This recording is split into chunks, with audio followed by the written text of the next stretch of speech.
Hello everyone, welcome back to my YouTube channel. देखें, आज मैं आपके लिए जो पार्ट पढ़ाने जा रहा हूं वो पार्ट है या कह सकते हैं भाग है पास्ट कंटिन्यूअस टेंस का। पास्ट कंटिन्यूअस टेंस जैसा कि लास्ट डे मैंने पढ़ाया था आपको। पास्ट कंटिन्यूअस टेंस में आपको मैंने लास्ट डे अफर्मेटिव और नेगेटिव सेंटेंस के बारे में बताया था। आज मैं आपके लिए उसी का पार्ट है सी, जिसमें इंटरोगेटिव सेंटेंस बताने जा रहा हूं। आप लोग जानते ही हैं इंटरोगेटिव के लिए हिंदी में या तो प्रश्नवाचक कह लो या फिर कुछ लोग प्रश्नसूचक भी कहते हैं। सेंटेंस मिस होता है आपका वाक्य। कुल मिलाकर इंटरोगेटिव सेंटेंस का जो हिंदी निकला वो प्रश्नवाचक वाक्य या फिर प्रश्नसूचक वाक्य निकला। ठीक है, इस तरह से। अब इसके रूल्स मैं आपको बताऊंगा, एक बार मौखिक भी बता देता हूं। रूल्स होते हैं इसके। फर्स्ट रूल है इसका, यदि हिंदी वाक्य के शुरू में क्या शब्द दे रखा हो तो वाक्य का अंग्रेजी में अनुवाद करते समय क्या कि इंग्लिश व्हाट नहीं लिखते। हम करते क्या है, ऑक्सिलरी को सब्जेक्ट के अनुसार अर्थात हेल्पिंग वर्ब या फिर कह सकते हैं हिंदी में सहायक क्रिया वाज या बर होती है, वाज या बर के लिए सब्जेक्ट के अनुसार वाक्य शुरू में लिखते हैं। एक तो ये रूल हो गया फर्स्ट। रूल नंबर सेकंड में हम इसमें लिखवाने हैं कि यदि हिंदी वाक्य के शुरू में क्या शब्द दे रखा हो और वाक्य में नहीं अथवा कभी नहीं शब्द भी दे रखा हो, अर्थात वाक्य नेगेटिव हो, तो हम करते क्या है, वाक्य का अंग्रेजी में अनुवाद करते समय नहीं अथवा कभी नहीं की अंग्रेजी जो नोट या नेवर होती है उसके लिए हम सब्जेक्ट के बाद लिख देते हैं। नेक्स्ट रूल है इसमें, यदि हिंदी वाक्य बीच में कब, कहां, क्यों, कैसे, क्या, कितने, कौन, किसको इत्यादि शब्द दे रखे हों तो वाक्य का अंग्रेजी में अनुवाद करते समय इनकी अंग्रेजी when, where, why, what, how, how many इत्यादि के लिए हम वाक्य शुरू में लिखते हैं। रूल नंबर 4 है आपका, यदि हिंदी वाक्य के बीच में कोई इंटरोगेटिव वर्ड दिया हो, जैसे कब, कहां, क्यों, कैसे इत्यादि वर्ड जो अभी बताए थे हमने, इनमें से कोई शब्द दिया हो और वाक्य नेगेटिव भी हो तो हम करेंगे क्या, नॉट या नेवर के लिए सब्जेक्ट के बाद लिखते हैं। नेक्स्ट है आपका रूल नंबर 5, यदि हिंदी वाक्य के बीच में कोई इंटरोगेटिव प्रोनाउन जैसे कौन या किसने आदि होते हैं इस प्रकार से, तो ये दिया हो तो वाक्य का अंग्रेजी में अनुवाद करते समय इनकी अंग्रेजी हु या व्हाट आदि के लिए क्या करते हैं, हम सब्जेक्ट मानकर वाक्य शुरू में लिखते हैं। लेकिन नेक्स्ट जो रूल है अगला 6 नंबर, यदि हिंदी वाक्य के बीच में कोई इंटरोगेटिव प्रोनाउन दिया हो और सेंटेंस नेगेटिव भी हो तो हम करेंगे क्या, तो हम इंटरोगेटिव प्रोनाउन के लिए सब्जेक्ट को मान के वाक्य शुरू में लिखेंगे ही, साथ में हम इंटरोगेटिव प्रोनाउन हम देखेंगे सिंगुलर है या प्लूरल है उसके अकॉर्डिंग हम बाद में वाज या बर लिखेंगे। उसके बाद में नहीं अथवा कभी नहीं की अंग्रेजी जो नोट या नेवर होती है उसको हम वाज या बर के बाद लिखते हैं। नेक्स्ट है रूल इसका लास्ट जो 7 नंबर है वो है कि हिंदी वाक्य के लास्ट में या फिर इंग्लिश वाक्य के लास्ट में, चाहे हिंदी वाक्य हो या इंग्लिश वाक्य हो, लेकिन इसमें तो हम इंग्लिश वाक्य की बात करेंगे। फिलहाल में कोई भी वाक्य हो, कहने का मतलब सेंटेंस इंटरोगेटिव होना चाहिए। कैसा होना चाहिए, इंटरोगेटिव। अगर इंटरोगेटिव सेंटेंस है तो लास्ट में हम क्वेश्चन मार्क अवश्य लिखते हैं उसमें। ठीक है, ये रूल्स है तो मैं अब इसमें बोर्ड पे भी लिख के दिखा देता हूँ, आपका समय बचाने के लिए मैंने आपको बता दिया। अब देखें, आपको रूल इस प्रकार से है। रूल नंबर फर्स्ट है आपका, यदि हिंदी वाक्य के शुरू में क्या शब्द दिया हो तो वाक्य का अंग्रेजी में अनुवाद करते समय क्या की अंग्रेजी व्हाट नहीं लिखी जाती बल्कि हेल्पिंग वर्ब, चाहे तो इसे हेल्पिंग वर्ब कह लो या फिर कह लो ऑक्सिलरी। ठीक है, बात एक ही हो गई।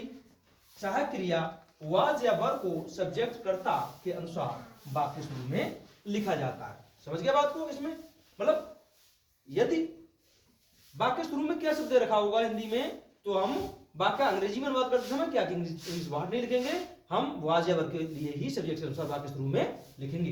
नेक्स्ट रूल सेकंड, यदि हिंदी वाक्य के शुरू में क्या शब्द दिया हो और वाक्य में नहीं अथवा कभी नहीं शब्द भी दिया गया हो, अर्थात वाक्य नेगेटिव हो, तो वाक्य का अंग्रेजी में अनुवाद करते समय नॉट या नेवर को सब्जेक्ट के बाद लिखा जाता है। नेक्स्ट है आपका रूल 3, यदि हिंदी वाक्य के बीच में कोई इंटरोगेटिव वर्ड जैसे कि कब, कहां, मैंने बताया था, कब, कहां, क्यों, कैसे, क्या, कितने आदि शब्द दिए हों, मतलब इस प्रकार के कोई भी शब्द दिए गए हों इंटरोगेटिव वर्ड, तो वाक्य का अंग्रेजी में अनुवाद करते समय इनकी अंग्रेजी when, where, why, how, what, how many. देखो यहाँ पर समझने के लिए मैं आपको बता देता हूं, मैंने क्रम से लिखा है, उधर लिखा है मैंने कब तो व्हेन, कहां वेयर, क्यों वाई, कैसे हाउ, क्या व्हाट, कितने, हाउ मेनी। आप लोग समझने के लिए ऐसे भी दे सकते हैं। आदि को वाक्य के शुरू में लिखा जाता है। रूल नंबर 4 है आपका, यदि हिंदी वाक्य के बीच में कोई इंटरोगेटिव वर्ड, प्रश्नवाचक शब्द दिया हो और वाक्य नेगेटिव, नकारात्मक हो, तो वाक्य का अंग्रेजी में अनुवाद करते समय नॉट या नेवर को सब्जेक्ट कर्ता के बाद लिखा जाता है। नेक्स्ट रूल है 5 नंबर, यदि हिंदी वाक्य के बीच में कोई इंटरोगेटिव प्रोनाउन दे रखा हो, जिसे हिंदी में आप प्रश्नवाचक सर्वनाम भी कह सकते हैं, जैसे कैसे हो सकता है, कौन, या किसी ने, आदि प्रकार का कोई भी हो सकता है, तो वाक्य का अंग्रेजी में अनुवाद करते समय इनकी अंग्रेजी हु या व्हाट आदि के लिए सब्जेक्ट मानकर आप वाक्य शुरू में लिखेंगे। ठीक है, इस प्रकार से करेंगे। और जब कभी भी वीडियो को आप लोग देख रहे होते हैं तो ऐसे में आपको स्किप नहीं करना है। स्किप करेंगे तो कोई रूल्स रह जाएगा, आपको उस प्रकार से समझ में नहीं आएगा। ठीक है, इस प्रकार ये 5 रूल्स हो गए। अभी आपके 2 रूल्स और शेष बचे हुए हैं, उसके बाद में फॉर्मूलास और फॉर एग्जांपल भी आपको बताते हैं।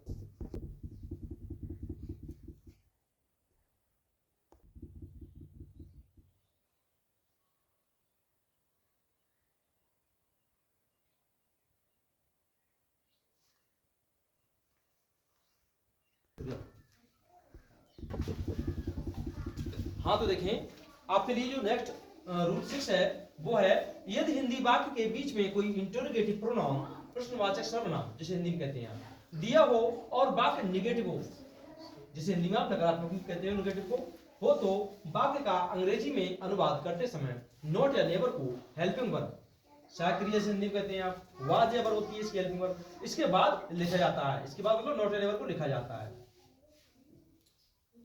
नहीं सॉरी,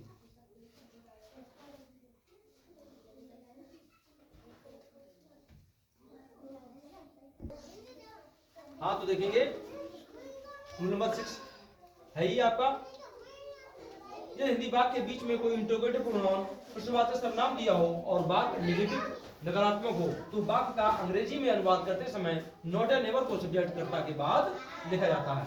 रूल नंबर 7 है आपका, इन वाक्यों के लास्ट में साइन ऑफ इंटरोगेशन, जिसे आप हिंदी में कहते हैं प्रश्नवाचक चिन्ह, ये वाला चिन्ह होता है, इसको अवश्य लिखा जाता है लास्ट में।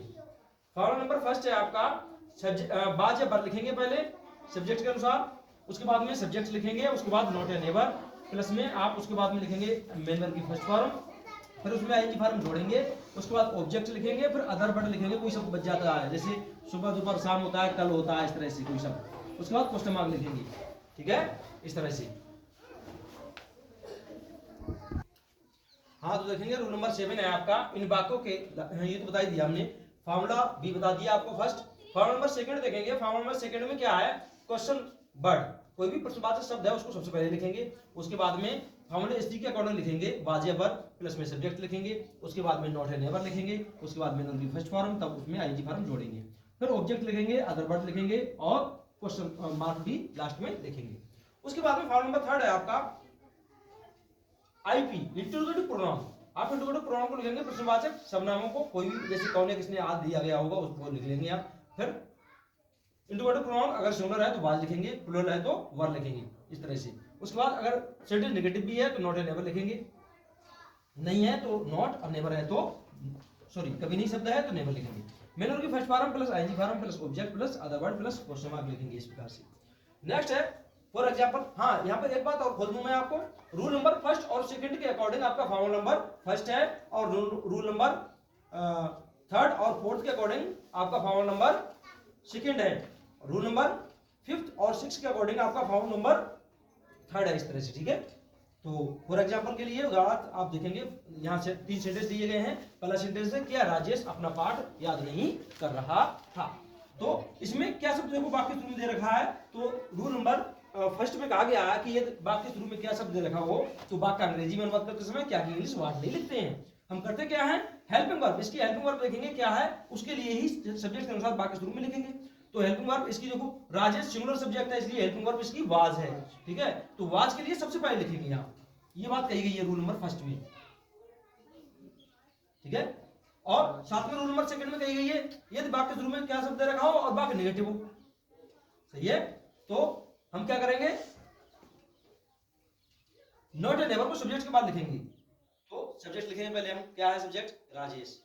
राजेश का आर कैपिटल किसी का नाम है इसलिए वाज राजेश। अब नेम की इंग्लिश नॉट। हम नंबर फर्स्ट के अकॉर्डिंग कर रहे हैं, देखो वाज या वर में से एक आ गया, सब्जेक्ट हो गया राजेश आपका, नॉट या नेवर में से नॉट आ गया, क्योंकि नॉट दिया था, नहीं दिया था इसलिए नॉट लिखा, कब नहीं दिया होता तो नेवर लिखती। उसके बाद में मेन वर्ब की फर्स्ट फॉर्म, मेन वर्ब क्या है इसमें? याद करना, तो लर्न, LEARN लर्न होता है। अब इसमें क्या है? आईजी फॉर्म जोड़ा हमने, आईजी जोड़ दिया हमने। उसके बाद में ऑब्जेक्ट, ऑब्जेक्ट क्या है? अपना पार्ट। तो राजेश है, राजेश के साथ अपने के इंग्लिश क्या लगाएंगे? हिज। तो राजेश ही है, लेसन। उसके बाद अदर वर्ड, क्या है अदर वर्ड? इसमें अदर वर्ड है ही नहीं, कल वगैरह कुछ दिया होता तो अदर वर्ड मानते हैं इसे। तो हमने इस तरह से इसे ट्रांसलेट कर लिया। ट्रांसलेट करने के बाद एक बार फिर से देखेंगे, क्या राजेश अपना पाठ याद नहीं कर रहा था? तो हमने इंग्लिश में लिखा was Rajesh not learning his lesson. अब नेक्स्ट देखेंगे, सेकंड नंबर है तुम कल कहां जा रहे थे? कहां हो गया इंट्रोगेटिव वर्ड, इसको सबसे पहले लिखते हैं इस तरह से, बाकी बीच में आ गया इंट्रोगेटिव वर्ड। रूल नंबर 3 में कहा गया है, तो वेयर, उसके बाद में तुम के अनुसार वाज आएगा, वर आएगा, वर आएगा क्योंकि प्लूरल वर्ड होता है। तो where, were, you. How number second के according QW question word, question word आ गया वेयर। उसके बाद वाज या वर में से वर आ गया। उसके बाद सब्जेक्ट, सब्जेक्ट क्या है? यू। उसके बाद not and never, sentence negative है ही नहीं तो नॉट एंड नेवर नहीं है, इसको छोड़ दो। एमपी फर्स्ट, मेन वर्ब की फर्स्ट फॉर्म, मेन वर्ब क्या है इसमें? जाना, मतलब गो। अब इसमें क्या है फिर? आईजी फॉर्म, ING जोड़ दी इसमें। उसके बाद में क्या है? ऑब्जेक्ट, ऑब्जेक्ट इसमें है ही नहीं क्योंकि ऑलरेडी ऑब्जेक्ट जो है वेयर में समाया हुआ है। वेयर दो काम कर रहा है यहाँ पर, एक तो आपको इंट्रोगेटिव वर्ड का भी काम कर रहा है और एक प्लेस का भी काम कर रहा है, मतलब जहां जा रहे हो वो एक प्लेस है, ऑब्जेक्ट इसी में छिपा हुआ है। ठीक है, तो सेंटेंस इस प्रकार से कहेंगे, बनाएंगे हम। तुम कल कहां जा रहे थे? तो हमारा सेंटेंस बन गया वेयर वर यू गोइंग। अब कहां? नेक्स्ट में आ जाओ, ऑब्जेक्ट नहीं है तो क्या है? अदर वर्ड है। अदर वर्ड क्या है यहाँ पर? स्टडी, मतलब कल।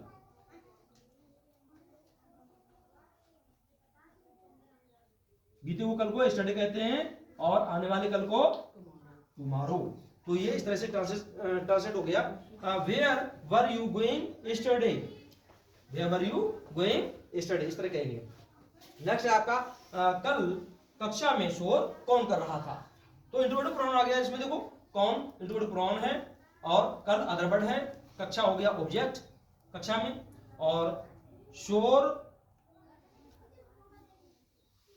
कर रहा, करना क्या हो गया? वर्ब हो गया इसमें। तो देखेंगे कौन लिखेंगे सबसे पहले? हु। ठीक है, फाउंड थर्ड के अकॉर्डिंग आई भी हो गया, इंट्रोगेटिव प्रोनाउन हो गया हु। उसके बाद वाज या वर, कौन कर रहा था? शोर एक व्यक्ति कर रहा था इसका मतलब, और यहां होता शोर कौन कर रहे थे तो हम पर लिखते, तो वाज, हु वाज, ए है ये ए, हु वाज। उसके बाद में सेंटेंस नेगेटिव है नहीं तो नॉट एनेबल लिखेंगे नहीं। उसके बाद में मेन वर्ब की फर्स्ट फॉर्म, मेन वर्ब क्या है? मचाना या करना, मतलब मेक।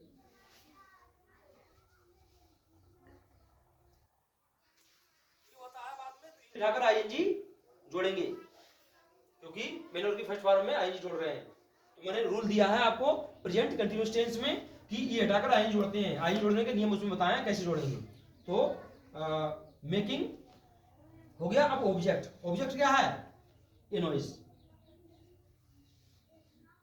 नॉइज ऑब्जेक्ट हो गया। ठीक है, नॉइज ऑब्जेक्ट हो गया। तो who was making a noise, कहां? ये प्लेस हो गया, इन द क्लास।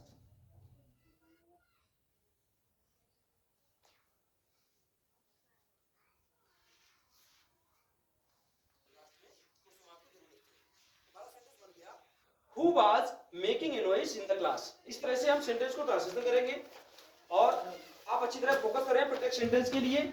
और अपना एक्सरसाइज तो जरूर रिवाइज करेंगे, अच्छी तरह उसे ट्रांसलेट करेंगे। जो भी प्रॉब्लम्स आती है आप पूछ सकते हैं, और इस तरह आप मेहनत करते रहेंगे। जो भी रूल्स लिखवाए जाएं उनको समझेंगे सही प्रकार से। समझ में कहीं रूल्स नहीं आ रहे हैं तो हमसे एक बार पूछ लेंगे जरूर, इस तरह से।